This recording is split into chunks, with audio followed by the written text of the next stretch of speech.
అందరికీ నమస్కారం అండి. మన వారాహ్యమ్మకి నమస్కారం చేసుకుంటూ ఈ వీడియో స్టార్ట్ చేస్తున్నాను. ఇక ఈరోజు వీడియోలో అమ్మవారు మనకి ఏం చెప్తున్నారు అంటే, తల్లి, నీ జీవితంలో ఎలాంటి సంతోషము రాలేదు, నెమ్మది, ఆనందం ఇలాంటివి ఏదీ లేదు అనే కదా దిగులు. నీ కోసమైనది, నీకు కావలసింది చేర్చిపెట్టడానికే వచ్చాను. నీకు కావాల్సింది నీకు చేరే కాలం కూడా వచ్చింది. ఇక నుంచి నీ జీవితంలో అన్ని విషయాలు మెరుపు వేగంలో జరిగిపోతాయి. నువ్వే ఆశ్చర్యపడేలా నీకైన విషయాలు నీకు జరగనున్నాయి. ఇంతవరకు నీ వల్ల ఎవరు కూడా కష్టపడకూడదు, దిగులు పడకూడదు అని చాలా విషయాలు నీలో నువ్వే కుమిలిపోయావు. కానీ నువ్వు బాధపడేలా కదా ఇతరులు చేసేది.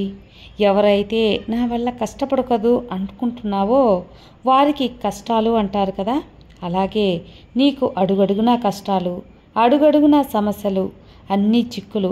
ఈ కన్ని కష్టాలు చూసినా నీకు చకచకా జరిగిపోవాలని, అన్నీ నీకు అనుకూలంగా జరగాలి అని ఎదురు చూస్తున్నావు. అలా ఎదురు చూడకుండా ఎవరూ ఉండరు. అలా ఎదురు చూడటం కూడా న్యాయమేలే. ఎందుకంటే నీ జీవితం బాగుండాలి అని నువ్వు ఆశపడటంలో తప్పులేదు కదా. ఎవరైతే నవ్వుతూ ఉంటారో, ఎవరైతే అందరికీ సర్దుబాటు చెబుతూ సమాధానంగా నిదానంగా ఉంటారో వారికంటే గొప్పవారు లేరమ్మా. అవును, ఇప్పుడున్న వారంతా ఎంత నిజాయితీగా ఉన్నా కొన్నిసార్లు వీరితో సహవాసం చేద్దామా వద్దా, నమ్మదామా వద్దా, మాట్లాడదామా వద్దా, వీరి వల్ల మా పనులు అవుతాయా లేదా అని ఆలోచించి నువ్వు చేస్తూ ఉంటావు.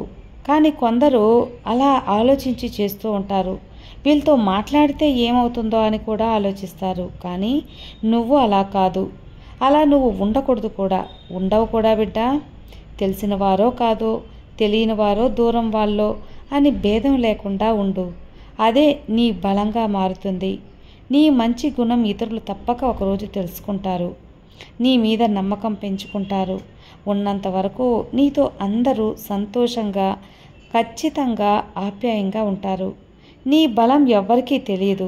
నీకు ద్రోహం చేసేవారు, మోసగించేవారు లేకుండా చూస్తూ ఉంటాను ఈ అమ్మ.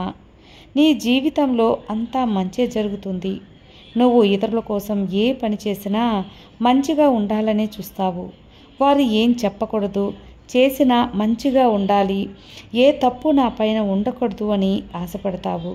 అలా అనుకోవటం చాలా మంచి విషయం. ఎలాంటి తప్పులు లేకుండా చూడటం అనేది ఒక గొప్ప విషయం బిడ్డ. నీ ఒక్క పనుల్లో అన్నిట్లో ప్రతి ఒక్క తప్పుని సరిచేసుకుంటూ ఉండటం అద్భుతమైన విషయమే కదా. ఏం చేయాలన్నా, ఏది జరగాలన్నా నా చేతుల్లోనే ఉంది. కాబట్టి ఈ తల్లి తలుచుకుంటే జరగందంటూ ఏదీ ఉండదు. కాబట్టి నీకు ఎలాంటి దిగులు కూడా అనవసరం. నీ శత్రువుని నీ ఎదురుగా ఉంచుకో. నీ మీద ద్రోహం చెయ్యాలి అనుకునే వారిని దూరంగా ఉంచు. శత్రువులను ఎదురుగా ఉంచుకొని కూడా పనిచేసుకోవచ్చు. కానీ వారి ద్వారా ఎలాంటి నష్టము, అపాయము జరగదు. ఎందుకంటే వాళ్ళు నీ మీద పగతో ఉంటారు కాబట్టి వాళ్ళ మీద నువ్వు అప్రమత్తంగా ఉంటావు. కానీ ద్రోహం చేసేవారు మాత్రం నిన్ను ఎలా తొక్కాలి అని మనసులో చూస్తారు. కాబట్టి ద్రోహులను నమ్మొద్దు. నమ్మక ద్రోహుల్ని అస్సలు నమ్మొద్దు. నమ్మించి మోసం చేసేవారికి దూరంగా ఉండు. వారి మాటల్లోనే నీకు తెలుస్తుంది. ఈ వారాహ్యమ్మ నీకు ఏదో ఒక విధంగా అలాంటి వారిని బయటపెట్టి చూపిస్తూ ఉంటాను. అలాంటి వారు నీకు అస్సలు అవసరం లేదు. కొన్నిసార్లు తప్పొప్పులు తెలియకే కదా తప్పులు చేస్తావు. అవును, తప్పులు, ఇది తప్పు ఇది ఒప్పు అని తెలియక చేస్తూ ఉంటావు. నిన్ను ఈ అమ్మ మాటలు వినేదాకా నీకు ఏమీ అర్థం కాదు. కానీ ఈ వారాహి చెప్తున్నాను కదా, నా భక్తురాలవైన నీకు తప్పకుండా మంచి చెడు అన్నీ తెలియజేస్తాను. నా అన్ని మాటలు నీ గురించే, నీ కోసమే. ఈ విషయం నువ్వు తెలుసుకుంటే తప్పకుండా జీవితంలో మంచిగా ఉంటావు.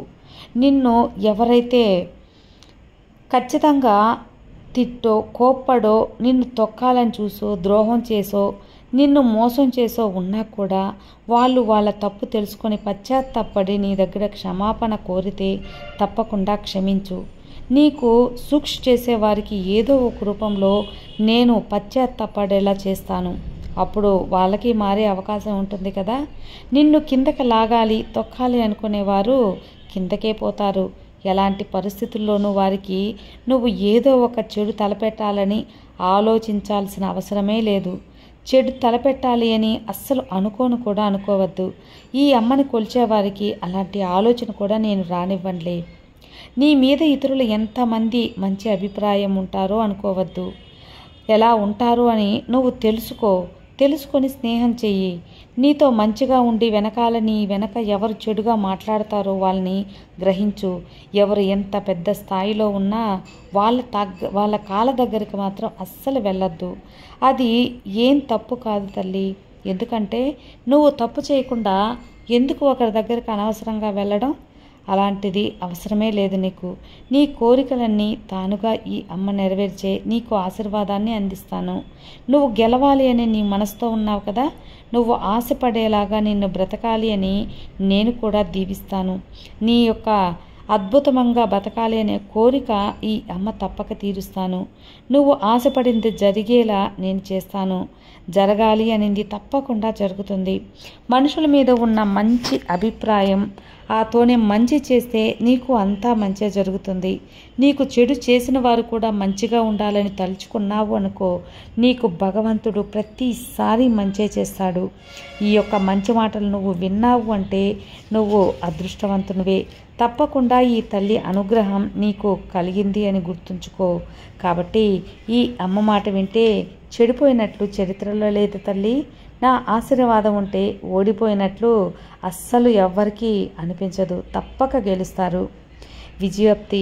నువ్వు ఏదైతే విజయం కావాలనుకుంటున్నావో తప్పకుండా ఆ విజయం నీకు ప్రాప్తిస్తుంది. అమ్మ మాట విన్నావు కదా, నీకు అంతా మంచే జరుగుతుంది. సర్వే జన సుఖినో భవంతు. జై వారాహి.